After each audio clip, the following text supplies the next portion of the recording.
2016 সালে থিম্পুতে ভুটানের বিপক্ষে হারের পর কালো অধ্যায় নেমে আসে দেশের ফুটবলে, যার কারণে প্রায় 2 বছর আন্তর্জাতিক ম্যাচ খেলতে পারেনি বাংলাদেশ।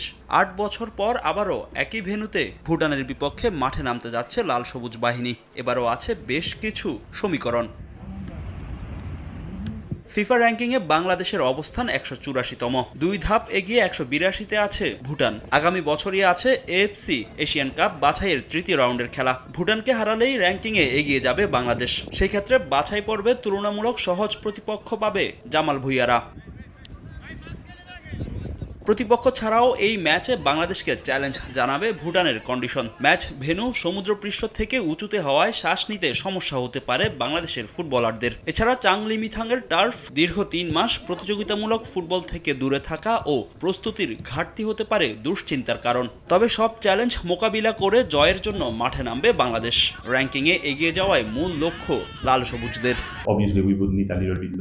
আমরা এখানে 2টি ম্যাচেই জয়ের জন্য এসেছি। আমাদের সামনে অনেক চ্যালেঞ্জ। ভুটানের ফুটবলারদের মতো আমরা মৌসুমের মাঝামাঝি সময়ে নেই। উচ্চতার সঙ্গে মানিয়ে নিতে সময় লাগছে। তবে আগামী বছরের ম্যাচগুলোর জন্য এই উইন্ডো খুবই গুরুত্বপূর্ণ। খুব কঠিন ম্যাচ অপেক্ষা করছে। ম্যাচে ভুটানের প্রতি আক্রমণ নিয়ে সতর্ক বাংলাদেশ। দীর্ঘদিন প্রতিযোগিতামূলক ম্যাচ না খেলার দুশ্চিন্তা ভোগাচ্ছে অধিনায়ক জামাল ভুঁইয়াকে।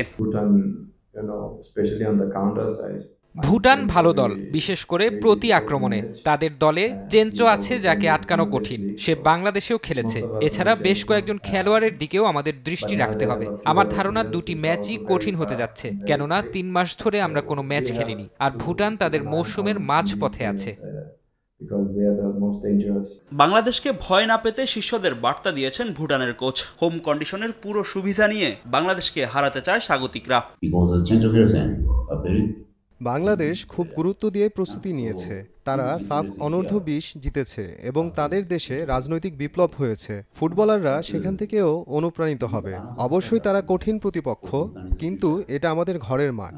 আমি ছেলেদের বলবো, ভয় পেও না, প্রতিপক্ষকে কঠিন চ্যালেঞ্জ জানাও।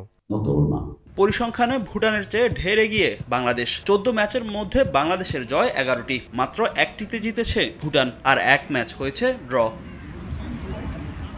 ফাহিম ইসলাম, সময় সংবাদ।